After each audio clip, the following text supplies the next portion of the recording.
10 top tips. You can go. Number 10. Weight loss. Or you. Optimization. You've already said it. So yeah, we need to make sure the dogs are not fat, but that they've got adequate lean muscle. So that might mean that you need to change feeding plan. It might mean that you need to stop giving them tidbits. Get advice from your vet practice. Get advice from your vet nurse. Get advice from your physiotherapist. If you happen to have a nutritionist or in contact with a nutritionist, then speak to them. Yeah, definitely. But yeah, so it's not all about weight loss. It's about making sure you're feeding. You know, that sometimes older dogs or dogs that are recovering from illness need more high quality protein, so they can rebuild the muscles that we were talking about to sort of stabilize the joints. Yes. So that's number 10. We're going to answer a question very quickly. It's my lovely friend, Justine Beanie Brittle. I haven't seen you for ages. Hi, you two. Thanks for a fab talk. And as you asked for questions, my little chihuahua had pancarpal arthritis surgery this week. What advice can you give to help with the inevitable arthritis that will develop?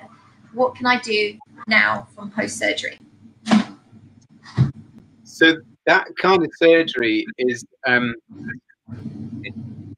it actually involves putting a plate in to bridge that joint. So the joint isn't going to move anymore. So if you've actually got a fixed joint, generate pain. You're not going to get those movements that will generate pain. But what you might get is an altered gait.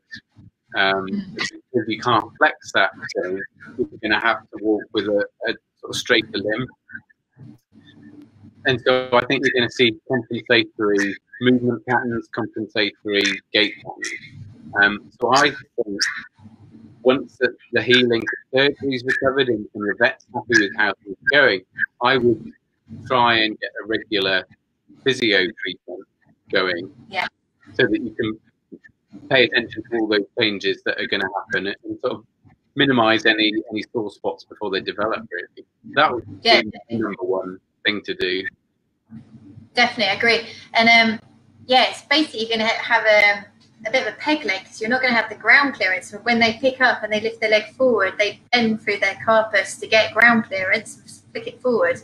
So the dog's going to have to pull up much more from the proximal limb, up from the shoulder blade. So you're going to start getting all changes up there. You might get some postural changes. So I know that you've done the Garland myotherapy thing, Beanie, so you can get in there with your massage. And just be careful of your crazy exercise, and just do lots and lots of regular soft tissue work would be a good idea there. Have we got anything else? Love my hoodie cam, is incredible. Got another question here. Our 6-year-old retriever has been diagnosed with OE in her hip. She has hot spots on the other side from that's where it ends. The hot spots. This is a big one. Yeah. There you go. Look at technology. Yeah.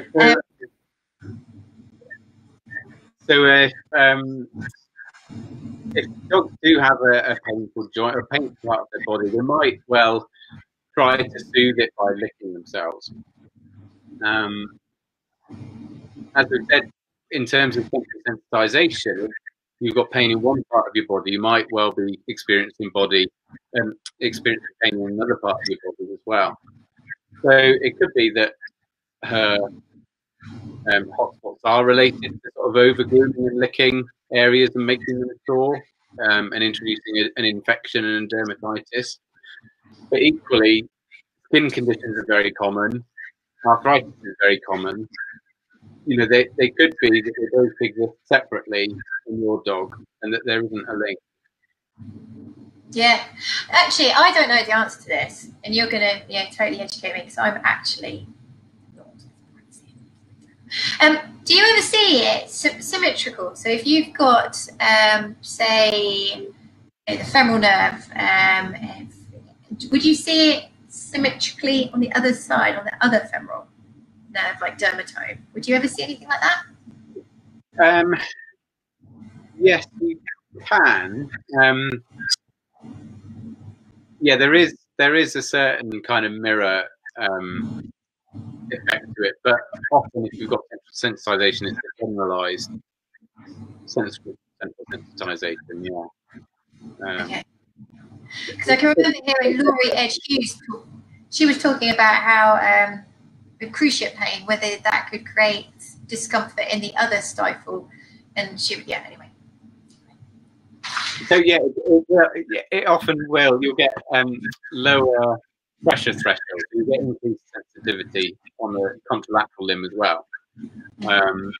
But yes, you'll also get that, on the elbow. So it's kind of widespread sensitization. Widespread, could be anywhere. Yeah. Okay.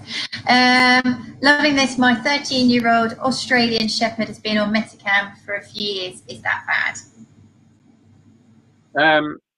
If your dog is doing well, if your dog is comfortable, if they're eating, drinking normally, maintaining weight, and you're having regular reassessments with your vets, then no Metacam can be tolerated, for years. Yeah, yeah. My old dog, our old dog probably had non-steroidals for 4 or 5 years, I suppose, in the end. So yeah. No, it's fine. I think something that I've learned in the last few years is a lot of owners think that once the medication's on board and that's it and that's all you need to do, and actually the disease is progressing, and it might be that you need a review because something more could be done. Yeah. It might be as simple as swapping in the non-steroidal family to another one, or it might be that something needs to be added. But there's a tendency for people to go, arthritis, Metacam, jobs are done, and that's all we can do. It really doesn't work like that anymore. Morning. Yep. What was this? Yep. My girl puts a bit of weight back on, but we just changed her diet, so working on it. And I use your good day, bad day diary a lot. My physio is very impressed, and the vets found it easier when I sent her in the big list to do. Fantastic. And you that don't know what the good day, bad day diary is, it's on the website. If you go to How Cam Can Help, downloads and resources, you'll find a PDF there, and it's literally a A4 piece of paper. It's got a diary on it. You just tick good day, bad day. So if you started a medication and you really are struggling to be objective to work out whether it is benefiting your dog, you can really keep it simple and go, yeah, we had a good day today. Yeah, tick. And you can hopefully see more ticks than crosses as the medication kicks in. Beanie says, thank you. Thanks, Beanie. That's good to hear from you. From overcompensating. This is the hotspot on the other side. From overcompensating for the first 2 months, are there any sites that recommend supplements that aren't rubbish? Wow, that's interesting. It's really difficult. Like, I am obsessed about OA, and I don't want to be narrow-minded, and I want to be open to the fact that there's lots and lots of ways to manage pain. But just the nature of supplements is that they're very variable, aren't they? And a green lip muscle supplement from one company will be very different to a green lip muscle supplement from another company. So it's very, very difficult to advise. So my final take on supplements, and what I feel comfortable saying now, is if you're going to choose one, make sure it's got omega-3 fatty acids in it. There are others that have got more evidence kind of blossoming. So your avocado, soybean, unsupplied fibers, your type 2 undenatured collagen, you've got your glucosamine and chondroitin sulfate in the background. You've got some people talking about MSM, some talking about boswellia. Be honest with yourself and don't be scared to say this isn't working. So start your dog on it, 3 months. 3 months minimum. And if you can honestly say, I have not seen any change, don't feel guilty about stopping it.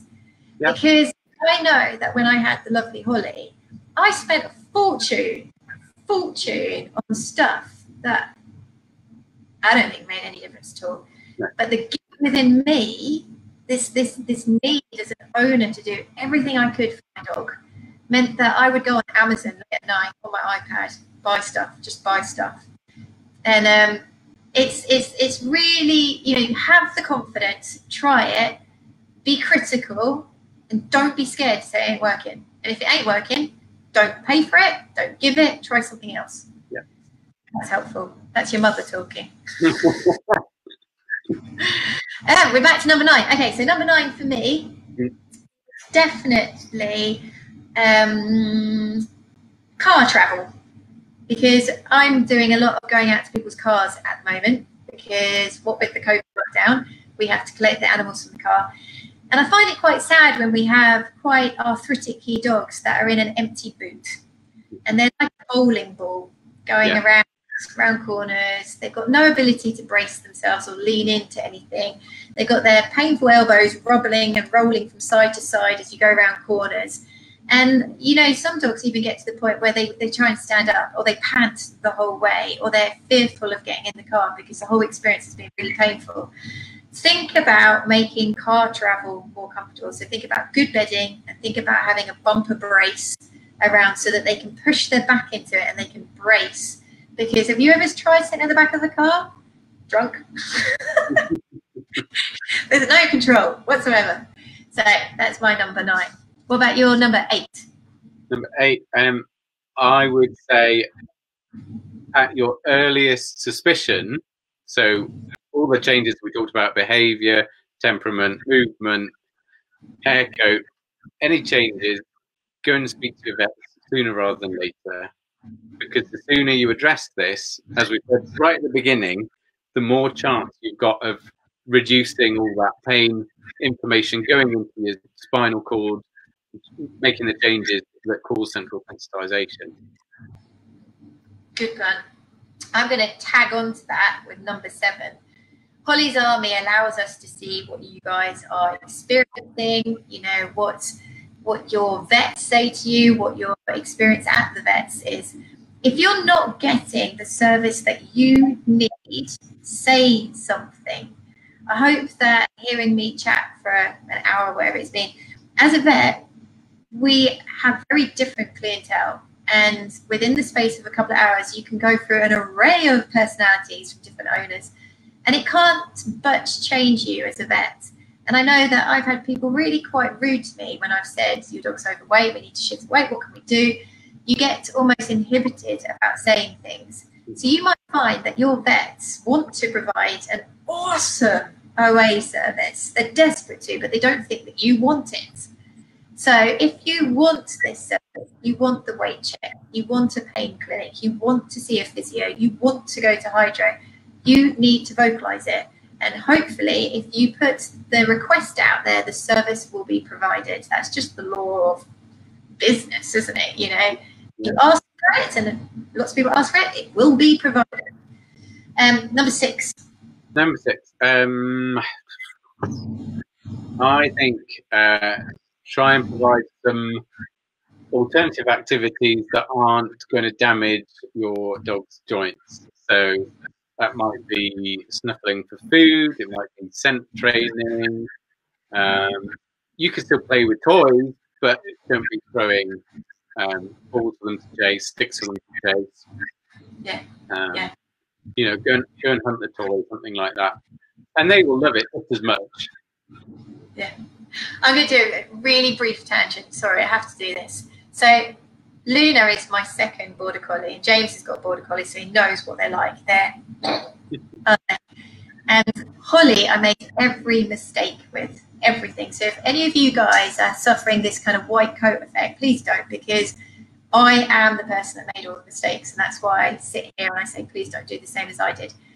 But with little Luna, I've really tried not to allow her to be a compulsive type. I've not allowed her to have activities that create that obsessive. Yeah. Since lockdown, I've been running with a guy called Luke Gow, and he's been throwing sticks for her. And it's unbelievable how quickly they get compulsive and they get this obsessive need, this fix. And in the space of a couple of months, I've gone from a blossoming little beauty princess to an obsessive stick chaser. Oh. So, yes, think about alternative activities. Number 5, more rugs, less drugs. Hashtag more rugs, less drugs. I'm so glad that you said minimize microtrauma without me having to prompt you, because again, that was one of the triggers for Cam, was doing a home service, going to people's homes, realising they're 2 or 3 medications. They were spending 50 quid a month on supplements. They'd just gone through £500 worth of x-rays. They'd bought the orthopaedic bed, but the dog was skating across the laminate floor. And you could see the dog was really struggling, but the owners couldn't see it because the dog had always walked on that floor. So look at the home environment, and we have a really helpful tool for you called the It's My Home 2 tool. You can find it on the website. There's a digital version with loads of pictures to give you clues of what changes would be a good idea. But there's also a printable version. So if you're a therapist, a vet nurse, or a vet, you can print it out and hand it to your owners so that they go home with something to constructively get on with. Number 4. So discuss all the medications that your vet is advising with them until you're happy.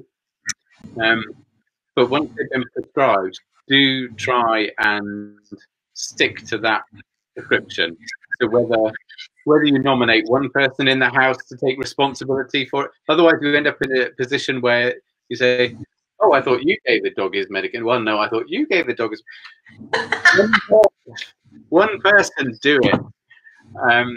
So you know the dog has had the right medication every day, because we're only going to be able to assess the effects of this if they get, the consistent dose of drug that they should be getting. Yeah, it's a good one. I'm going to tag that because you're a good inspiration. Give it a chance to work. Yeah. Again, guys, learn from me. I was an obsessive owner that just wanted the best for my dog, and I changed things way too frequently. So I'd start a medication, I'd be like, "It's not working," I'd change it, do something different. And it actually took for my mum to take me aside and say, "You've got to give things a chance. And yes, you care about her, but her being a little bit of discomfort whilst these things are kicking in isn't a bad owner. You're not a bad owner, Hannah, but you've got to give these things time to work." Would you say that's fair? Yes, definitely. I mean, we've got lots of tools that can help, but none of them are a miracle, I would say.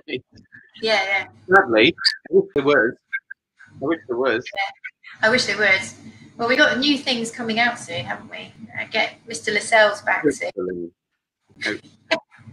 Hopefully. I'm not going to say any more. No. You got number 1. You got the big finale. It better be good.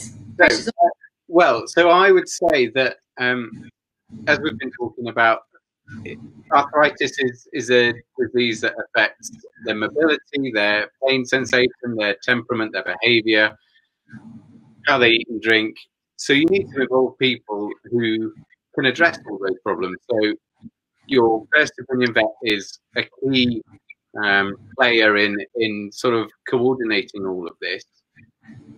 But ask them which physio they would recommend. Ask them about diets. Lots and lots of first opinion vets are really good at managing pain now. But if you feel that they're not getting the results that they wanted, maybe suggest going to see somebody that runs pain clinics, or maybe just ask your vet to have a telephone call with somebody that runs pain clinics to see if they've got any other ideas.